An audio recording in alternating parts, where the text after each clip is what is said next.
Now this video is about changing the engine mounting. There are 4 of them. Now you will realize that I'm using the Mitsubishi brand instead of a Proton, simply because of cost. I would say this is actually these are the OEM brand.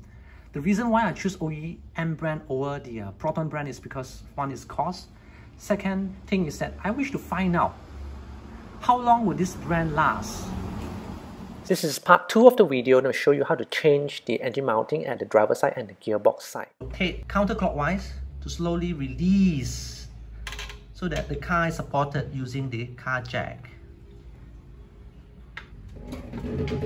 In order to remove this mounting bracket near driver side, I must first remove these 2 brackets.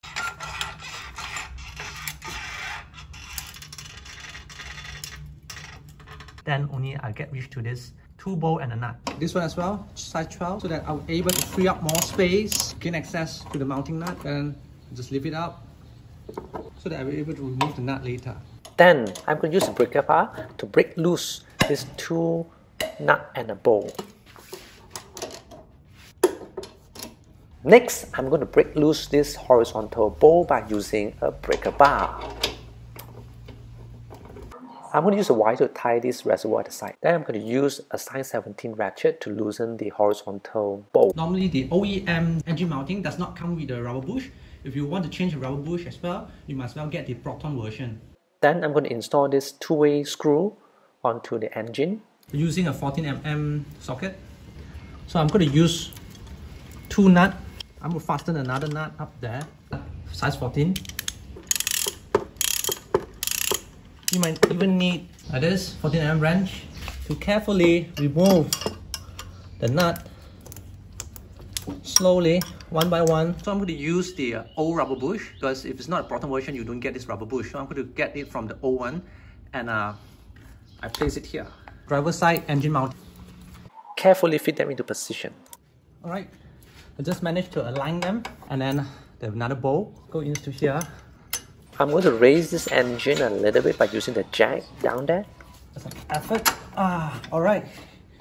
Then make sure the gap here is close between the engine mounting, the 14mm socket. Thread them into position without tightening it. The last step, probably you level a little bit. 17mm socket going in now. Then once I've tightened all the 3 nuts down there, I'm going to fasten the 12mm power steering reservoir back into position. Hand tighten it a little bit. It's plastic. You don't want to over tighten it, it will break it. Okay, then I'll proceed to the next one over there. Alright, next I'm going to remove the engine mounting here over the gearbox side. But in order to reach there, I must make some space here. So first I remove the battery. You may watch my previous video shown up here, how to remove the battery using a size 10 wrench. And then I'm going to remove the base, the battery base. And then I need to remove the, I need to cut open the wire tight, cut it loose so that I remove the base, followed by the charcoal canister, size 10 wrench to remove the base. Then after that, I'll be able to remove the base plate. By using a 12mm socket, I loosen it up already. That's why it's so easy to remove now. Lift it up, followed by the bracket down there, secured by 2 size 12 bolts. One is here. Another one is difficult to reach. I'm going to use one of these universal joint. Attach it this end, and then place the 12mm socket at the other end.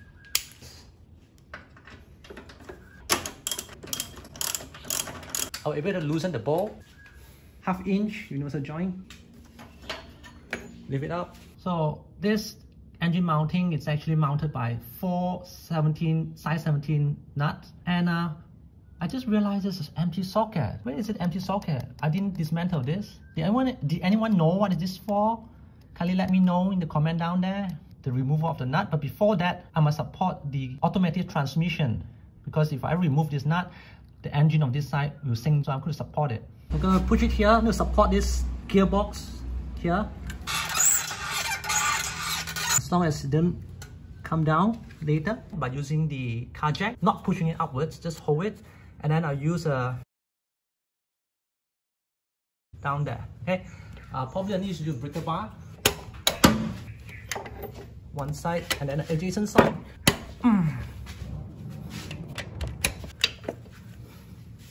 Right, I think it's loose enough already. Then next, I'm going to remove the mounting nut and bowl. The bowl is 7mm and the nut size is 19mm. Hold it and then use a breaker bar, break loose the bowl. Loosen already, then I can lose it. I'm able to, there you go. Alright, now you find the jam here. So what I'm going to do, I'm going to lower down the engine for a little bit in order to release the engine mounting near the gearbox. So I first loosen up this. Once I've loosened the nut at the cross member, I'll be able to, let me remove this on the other side. So I strongly recommend that you get the Proton original mounting for the first two, gearbox and the driver side engine mounting. Then I can remove the mounting. Place it back into position. So this is front. I need to lower down the engine. Yes. All right, good.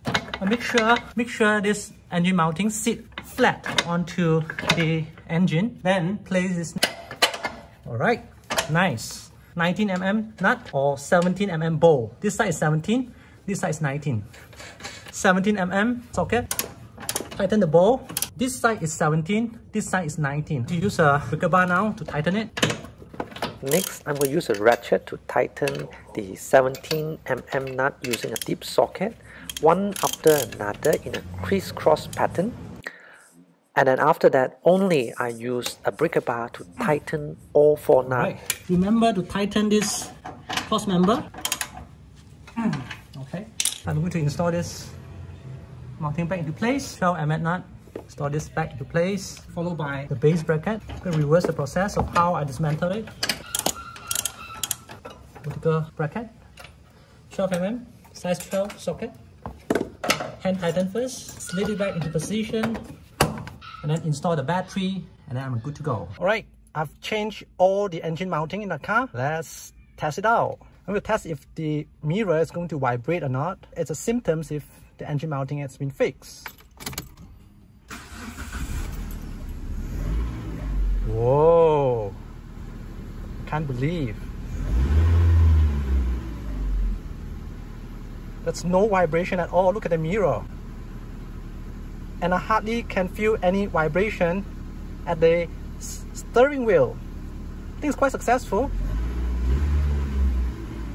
Whoa, it's like new car. If you want to change your own engine mounting, make sure you get the original Proton for driver side and the gearbox side mounting. Or for cross member, you may want to choose the aftermarket version so that it helps us reduce your cost, and also do change the rubber bush. First time watching a video, kindly subscribe to my channel. Press on the bell button 2 times so that you get notified my new video, and appreciate a thumbs up. Until then, see you in my next video. Bye.